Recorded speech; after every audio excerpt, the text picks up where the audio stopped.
کہ مردہ معاشرے اور ہوتے ہیں کہ جرم ضعیفی کی سزا مرگ مفاجات ہی ہوتی ہے، جس طرح میں نے پہلے سلام پیش کرتا ہوں کشمیریوں کو ہم سلام پیش کرتے ہیں ان کی. ہم آپ نے دیکھا کہ اخلاقی اور ہر قسم کے سیاسی ہم حمایت پاکستان جو ہے بھلے اس کی وجہ سے پاکستان میں بھی شہادتیں ہوئی ہیں اور دہشت گردی بھی اسی کے ریئیکشن کے طور پر ہوئی ہے، لیکن پاکستان کشمیریوں کی حمایت سے کبھی پیچھے نہیں ہٹا.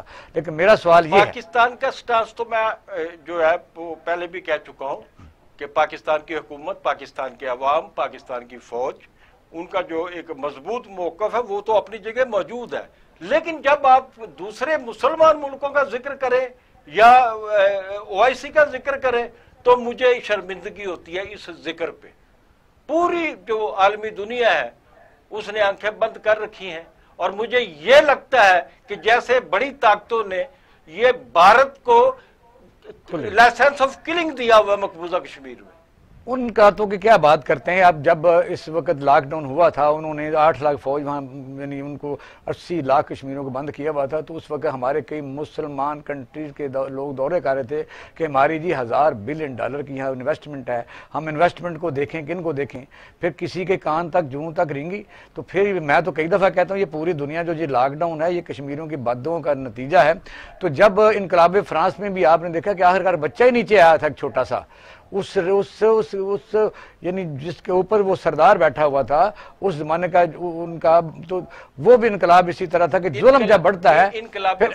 انقلاب فرانس جو ہے وہ پورے فرانس کے جو عوام اسی طرح آتا ہے، ایک واقعہ ہوتا ہے پہلے ہوتا رہتا ہے. کشمیری جو ہے وہ ابھی تک اپنی آزادی کی جنگ میں ناکام اس لیے ہے کہ وہ بھارت کے گھیراؤ میں ہے. بھارت نے چاروں طرف سے ان کو گھیر رکھا ہے. اچھا، آبادی کے برابر جو ہے فوج وہاں پہ ہمارے ساتھ حریت کانفرنس کے سینئر رہنما مشتاق انجینئر صاحب موجود ہیں. انجینئر مشتاق صاحب آواز آ رہی ہے میری؟ جی جی جی جی. انجینئر مشتاق صاحب سچی بات تو یہ ہے کہ آج کا پروگرام تو ہم کر رہے ہیں لیکن ہم بھی اولاد والے ہیں، دکھی ہیں بڑا، یعنی خون کے آنسو دل روتا ہے کہ یہ واقعہ جو ہوئے ہیں یہ کہاں گئی ہے انسانیت، کہاں. میں کہتا ہوں ہندوستان میں جو کہتے ہیں کہ 1.25 ارب کا ملک ہے وہاں بھی کہاں یہ ہے اس قسم کی انسانیت، پوری دنیا کہاں ہے. آج اس پر تھوڑی سی روشنی ڈالیں کہ یہ ظلم کب تک آخر. یہ بدقسمتی ہے، یہ تو humanity is bleeding in Kashmir, not today, آج کل نہیں بلکہ 72 سالوں سے وہاں ہیومینٹی بلیڈنگ ہے.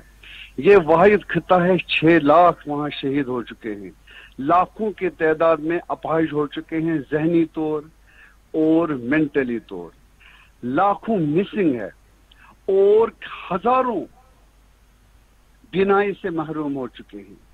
آج بھی جب سے انہوں نے یہ خصوصی حیثیت ختم کی ہے 5 اگست 1919 سے، وہاں بچوں کے والدین اپنے بچوں کو ڈھونڈ رہے ہیں.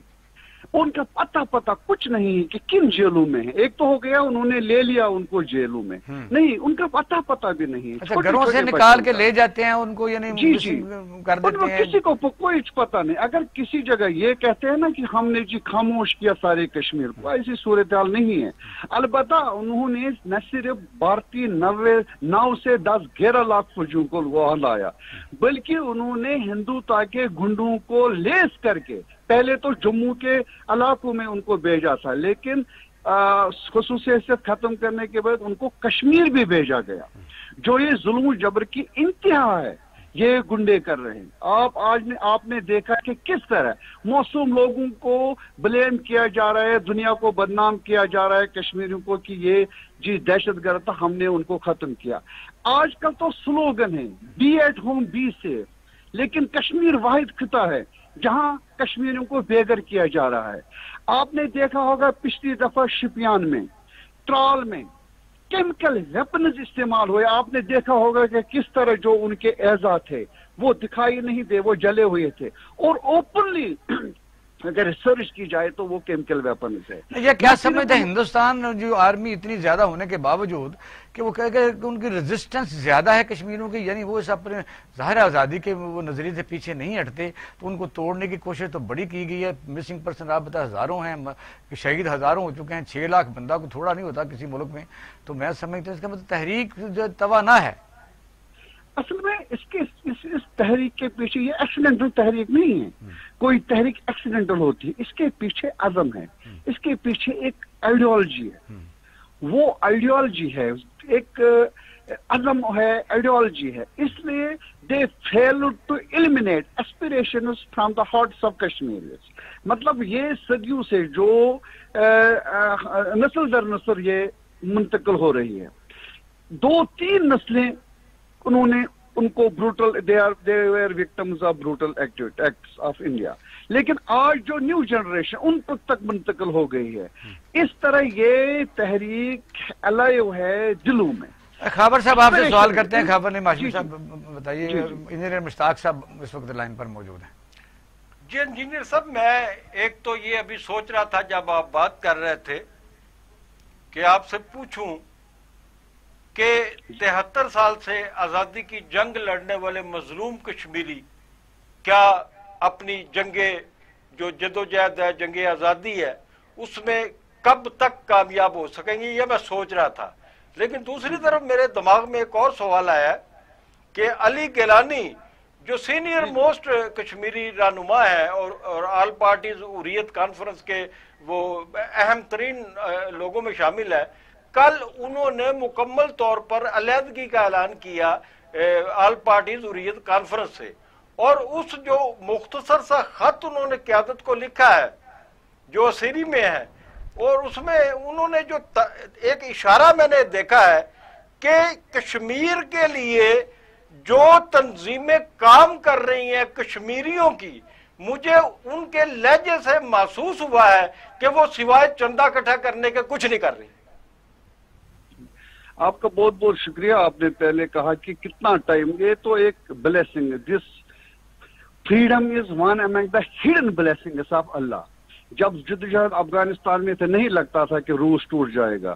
یہ ان کی جب فارمیشن آف پاکستان تحریک تھی, نہیں لگتا تھا کہ ہندو سامراج اور یہ انگریز سامراج پاکستان بننے دیں گے. ٹھیک ہے, آزادی کی تحریکوں کا یہ ہے کہ یہ اللہ کی طرف سے اچانک جیو پالیٹکس میں کچھ بھی الٹ پلٹ ہو جائے گا تو سب کچھ چینج ہو جاتا ہے, اور اللہ کی نصرت جب آتی ہے تو پھر کچھ پتہ نہیں چلتا کب کامیابی. لیکن عزم اور جدوجہد کو جاری رکھنا وہ کشمیریوں نے جاری رکھی ہے.